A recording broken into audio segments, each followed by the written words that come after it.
Chiefs versus Titans. They play right here Sunday at noon here on KCTV5. We want you to be ready for game day and the eating for game day. We guarantee you're going to score big with this no-hassle epic snack stadium from our partners at Better Homes and Gardens. A snack stadium is even better than a real stadium. Start by using a disposable foil pan. Make the first layer with refried beans. Next, layer with sour cream. Then top with a few scoops of guacamole.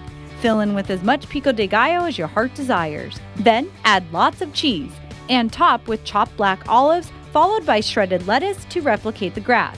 Make the yard lines with sour cream. Next step, surround with other smaller foil containers and fill with the dippers. Veggies, crackers, meatballs, chicken wings, cocktail-sized hot dogs, more wings, tortilla chips, cheese squares, more cheese dip, ham cubes, and queso. And to really fill up your guests, surround the stadium with 8-inch sub sandwiches. Make light posts and goal posts with any other items. Repeat to light up all 4 corners. And that is how you build an epic snack stadium. Easy enough, right? All those items can be store-bought, so building your stadium is as easy as possible. That's just one of 3 recipes from Better Homes and Garden we've got for you today. You're going to be able to find them along with party tips at bhg.com.